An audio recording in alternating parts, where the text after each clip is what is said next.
Alors, se lancer dans le monde de l'informatique, ça peut faire un peu peur au début, hein, mais pas d'inquiétude, on est là pour ça. On va décortiquer ensemble les toutes premières étapes, mais vraiment les bases de chez base, pour apprivoiser un ordinateur. Et promis, on va faire ça simplement, sans mots compliqués. C'est vrai que parfois, on peut se sentir un peu dépassé. C'est comme se retrouver devant une montagne. Mais c'est tout à fait normal. Le secret, c'est de ne pas vouloir tout gravir d'un coup. On avance pas à pas. Et c'est exactement ce qu'on va faire, une étape après l'autre, tranquillement, sans se mettre la pression. Allez, c'est parti. Un ordinateur, au fond, qu'est-ce que c'est? Eh bien, il faut l'imaginer un peu comme une petite équipe de spécialistes. Chacun a son rôle et ils travaillent tous ensemble à l'intérieur d'une boîte pour faire tout ce qu'on leur demande. Et justement, cette fameuse équipe, la voici. D'abord, on a le processeur. Lui, c'est le cerveau de l'opération, celui qui réfléchit à toute vitesse. Ensuite, il y a le disque dur. Pensez à une grande armoire à dossiers, c'est là que tout est rangé sur le long terme. Et la RAM alors, ça c'est plutôt l'établi, l'espace de travail du moment pour ce qu'on est en train de faire. Finalement, quand on y pense, c'est assez logique, non? Bon, maintenant qu'on a jeté un œil intérieur, voyons un peu à quoi ça ressemble de l'extérieur. Dans le monde des ordinateurs personnels, il y a en gros deux grandes familles. Alors voilà, sur la gauche, c'est l'ordinateur de bureau, celui qu'on appelle aussi un fixe. Il est en plusieurs morceaux si on veut, la grande boîte qu'on appelle la tour, l'écran, le clavier et la souris. Et à droite, on a l'ordinateur portable. Lui, c'est le tout en un. Tout est intégré dans un seul bloc, ce qui fait qu'on peut l'emporter partout. Du coup, lequel choisir? Eh bien, ça dépend vraiment de ce qu'on veut en faire. Le fixe, l'ordinateur de bureau, il est souvent plus costaud, on peut le modifier plus facilement. C'est l'idéal pour un poste de travail qui ne bouge pas. Le portable, lui, c'est le roi de la mobilité, c'est clair. Parfait pour l'emmener du bureau au salon ou même en voyage. Bon, à cette théorie, passons à la pratique. On va voir comment on branche tout ce petit monde. Et surtout, comment on allume et, très important, comment on éteint la machine correctement, en toute sécurité. C'est vraiment une étape clé.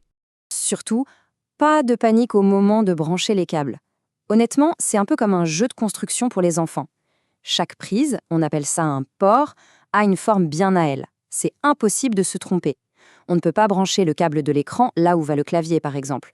Tout est fait pour que ça soit simple. Regardons ça de plus près. On voit bien toutes les formes différentes, hein. Le port un peu large, souvent bleu ou blanc, c'est quasi toujours pour l'écran. Les petits ports rectangulaires, ça, ce sont les fameux ports USB. Ils servent à plein de choses, la souris, le clavier, une clé. Et bien sûr, la plus grosse prise, c'est pour le courant. Facile, chaque chose à sa place. Ok, tout est branché. Maintenant, pour allumer, rien de plus simple. On appuie sur le gros bouton de démarrage et hop, ça part. Mais attention, pour l'éteindre, c'est une autre paire de manches. Il y a une règle d'or. On n'utilise jamais ce même bouton pour forcer l'arrêt. On risquerait vraiment d'abîmer le système. Alors, quelle est la bonne méthode? C'est simple. Avec la souris, on va cliquer sur le menu Démarrer, souvent en bas à gauche. Là, on cherche le petit symbole marche-arrêt et dans le menu qui apparaît, on choisit Arrêter. C'est la méthode douce en quelque sorte. Ça laisse le temps à l'ordinateur de bien tout fermer, de tout ranger avant d'aller se coucher. Et voilà, l'ordinateur est allumé. On atterrit sur cet écran principal. C'est notre point de départ pour tout ce qu'on va faire. Cet espace, c'est ce qu'on appelle le bureau. L'image est assez parlante, en fait. Le bureau de l'ordinateur, c'est exactement comme un vrai bureau physique. C'est l'endroit où on va poser ses outils, ses dossiers, ses papiers, bref, tout ce dont on a besoin pour se mettre au travail. Et sur ce bureau, qu'est-ce qu'on trouve? Des icônes. Ce sont ces petites images, chacune est en fait un raccourci. Un clic et hop, on lance un programme. Un autre clic et on ouvre un document. C'est comme ça qu'on interagit. Mais bien sûr, pour cliquer, il nous faut un outil. Et cet outil, c'est bien sûr la souris. Il faut la voir comme le prolongement de notre main, mais dans le monde numérique. On la bouge sur la table et le petit pointeur, le curseur, bouge à l'écran. C'est avec ça qu'on va pouvoir pointer, cliquer et faire à peu près tout. Et voilà, les toutes premières bases sont posées. En quelques minutes à peine, on a vu ce qu'est un ordinateur, comment le brancher, comment l'allumer et même comment se repérer sur le bureau. Franchement, le plus dur est fait. À partir de là, c'est tout un monde de possibilités qui s'ouvre. On peut commencer à aller sur Internet pour chercher une recette, écrire une lettre, envoyer des emails à ses proches, organiser ses photos de vacances. L'ordinateur devient un vrai couteau suisse pour tous nos projets.